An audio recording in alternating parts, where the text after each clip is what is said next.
आंसू जता देते हैं कि दर्द कैसा है।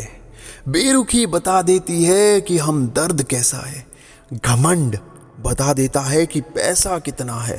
संस्कार बता देते हैं परिवार कैसा है। बोली बता देती है इंसान कैसा है। और बहस बता देती है ज्ञान कैसा है। ठोकर बता देती है ध्यान कैसा है।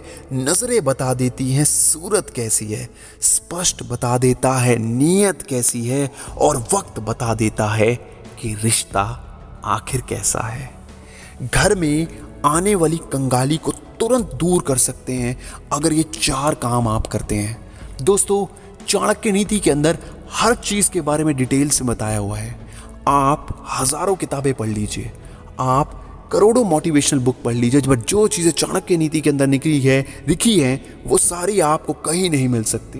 दोस्तों, इस मोटिवेशनल वीडियो को पूरा ज़रूर देखना, क्योंकि मैं आपको बताऊंगा कि ऐसे कौन से 5 काम हैं जो वास्तु के साथ भी आपको नहीं करने चाहिए, और चाणक्य नीति में कौन से ऐसे 4 काम हैं जो आपको ज़िंदगी में कभी नहीं करने चाहिए, वरना कंगाली आपके द्वार पर आ ही जाएगी, समझो।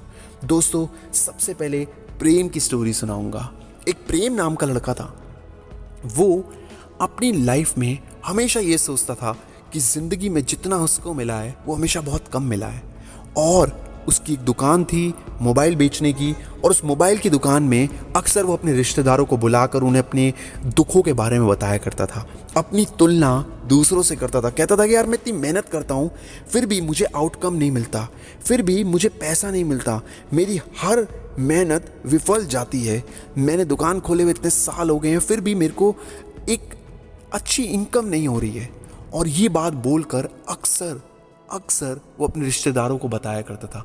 उसके रिश्तेदार ही उसकी दुकान में आकर काम भी सीखते थे। उसके रिश्तेदारों के लड़के थे, वो दोनों काम सीखते थे और उनको सिखाता भी था और परेशानी भी अपनी बताया करता था।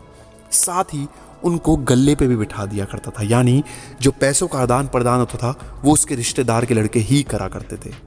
अब ऐसे में वो अक्सर अपनी तुलना करता था कि यार, मेरे पड़ोसी के पास ये गाड़ी है, उसके पास इतना पैसा है, उनके पास ये है, मेरे पास इतना कम है, मैं इतने सालों से मेहनत कर रहा हूँ, ये है वो है। वो बच्चे चुपचाप सुनते थे, कहने को वो बच्चे थे मगर सारी बातें समझते थे, ढंग से देखते थे, समझते थे।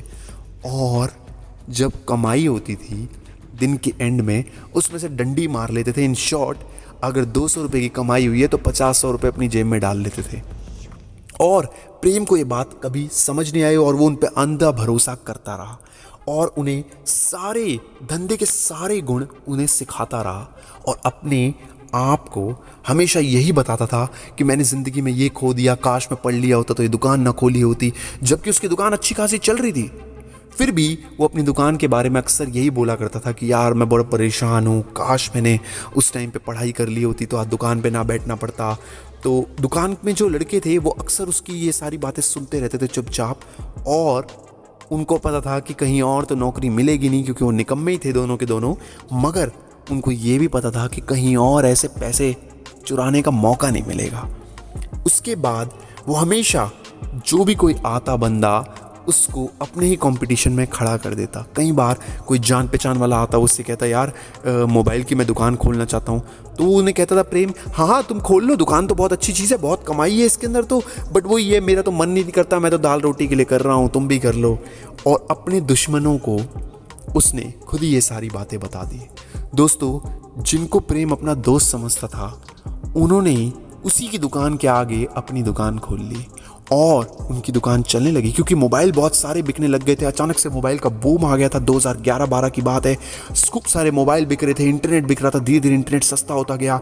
12, 13, 14, 15 जैसे जैसे इंटरनेट सस्ता होता गया, मोबाइल और बिकने शुरू हो गए। बच्चे बच्चे ने मोबाइल खरीद दिए, और जो उसकी दुकान पे उसके रिश्तेदार के जो 2 लड़के काम करते थे उन्होंने भी अपनी दुकान वहीं पे खोल ली पास में। अब प्रेम को समझ आने लगा कि जिस काम को वो कर रहा था वही उसके लिए पूजनीय है, उसी में सबसे ज़्यादा कमाई है। उसे समझ आ गया था कि देखो, अब ज़िंदगी में अगर मेरे को आगे बढ़ना है तो मेरे को अपने पाँव पे खड़ा होना पड़ेगा और अपने बिजनेस को रिस्पेक्ट देनी पड़ेगी।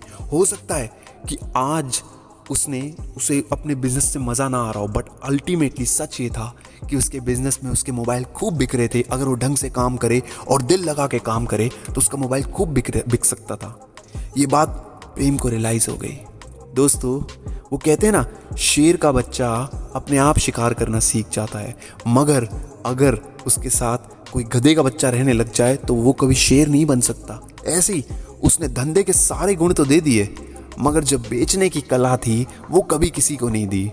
सबने दुकानें तो खोल ली, मगर असली कला प्रेम को ही आती थी बेचने की।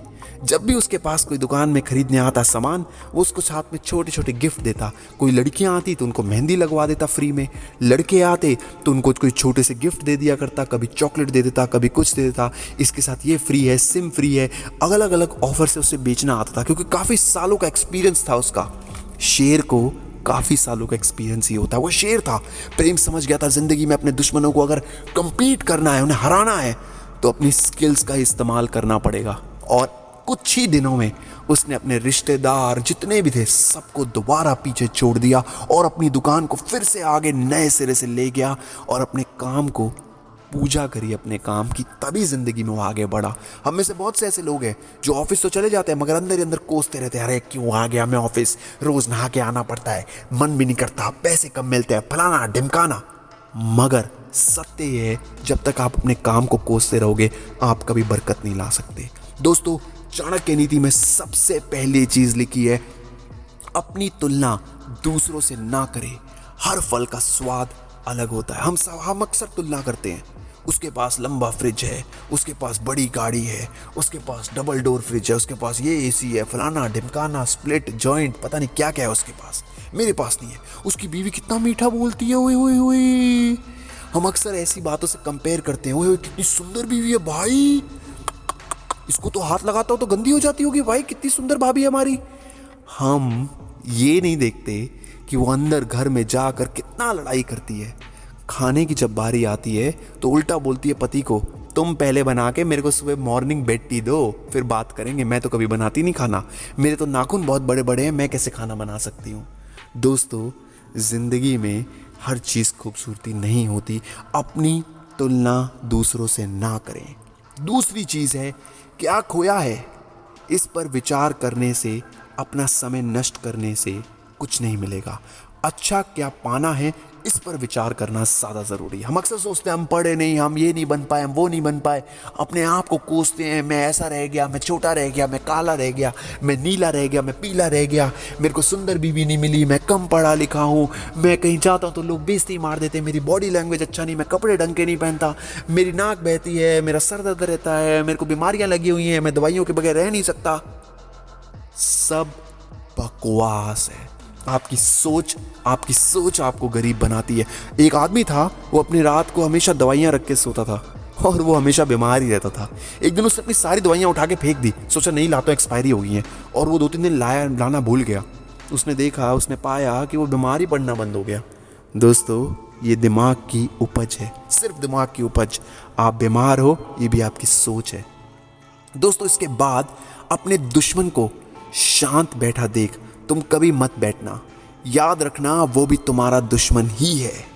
दोस्तों, अक्सर हम क्या करते हैं, अपने दुश्मन को ऐसे ही छोड़ देते हैं। हम सोचते हैं क्या फ़ायदा है, इसको क्या समझाएं, क्या करें। चाणक्य जी कहते हैं दुश्मन से हमेशा होशियार रहना चाहिए। दोस्तों, हज़ारों मोटिवेशनल वीडियो देख लो, मगर आपको कभी भी कामयाबी चाहिए तो इस चीज़ को आपको समझना पड़ेगा। दोस्तों, इस वीडियो को लाइक ज़रूर कर देना। इसके बाद जो चीज़ आती है वह अहंकार। अहंकार की सीमा आपके व्यक्तित्व का विनाश तक कर देती है, इसलिए कभी भी अहंकार में ना रहें। अहंकार इंसान का पतन तक कर देता है। दोस्तों, अब बात करूंगा वास्तुशास्त्र की।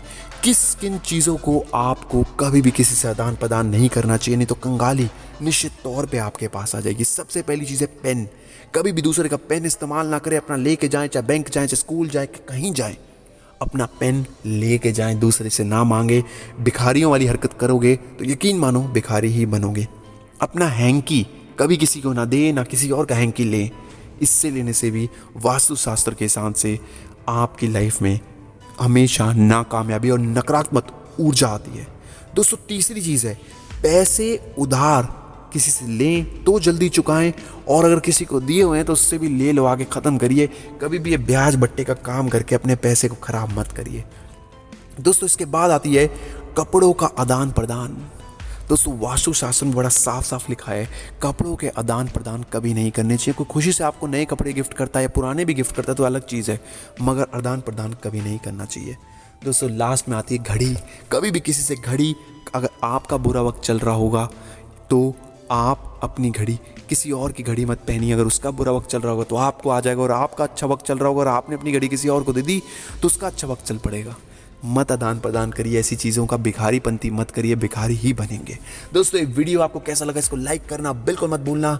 जय हिंद, वंदे मातरम।